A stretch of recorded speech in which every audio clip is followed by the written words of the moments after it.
Hey guys, let's have a look at the cosine rule here. Okay, so we've had a look at Pythagoras, we've had a look at trigonometry, so they were both using right angle triangles. So we use the cosine rule when we've got a triangle that doesn't have a right angle.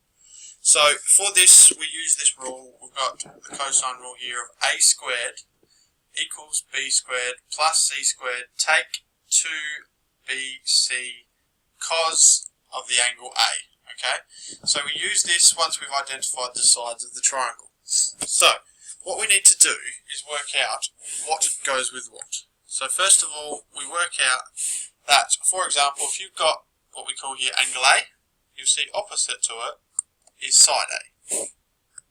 With angle B, opposite is side B. And finally, angle C is opposite to side C. So when we use cosine, we can use it in cosine to find the angle opposite to a side, or we can use cosine to find the side of x opposite to a known angle. Okay, so we've also got the option down here to rearrange the cosine rule, or the formula as we call it, to find an angle if we know all three sides instead. But to start with, we're just going to start with using the basic cosine rule.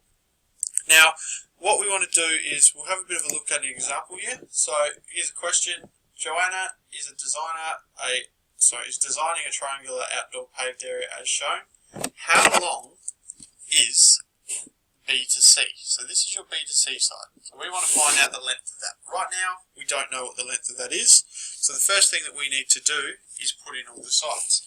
So we've got angle A here. So opposite to angle A will give you side A. Opposite to angle B will give you side B. Opposite to angle C will give you side C.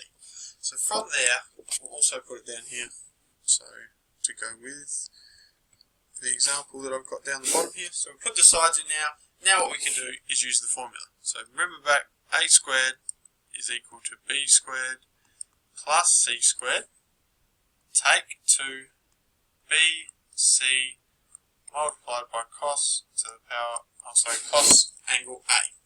So now that we've done that, we can put in the values that we already know. So we've got a squared, we don't know, there's no value, it's what we're trying to find. B squared, so side B will be 13 squared. Add that to 11 squared. Take 2 times B, which is 13, times C, which is 11, times cos angle A is 42 degrees. Now, all we need to do with this now is put that into the formula. So what we need to do first is to check that we have our calculator in. Sorry, get that open. Shift, setup. We'll get through in one moment. Shift, setup. We'll come down. See, at the moment our angle is in radians. We want that in degrees. So we'll change that one over. Come back to here. Then we're going to plug these into our calculator. So we've got 13 to the power of 2 plus 11 squared. Take 2 times 13 times 11 times cos 42. And we'll get an answer of, so we'll have a squared is equal to 77.46. Now, to get the final answer, as we can say this is still an a squared, that means that we need to square root either side. So we would square root that, and that would give you a. But what I want you to remember is that we don't want to plug this one into our calculator. We want to use this whole number here, or else your answer is going to be a little bit out. So what we do there, we go shift to square root, shift again, and then we come down here and press the minus sign. So that gives us the square root of that answer above.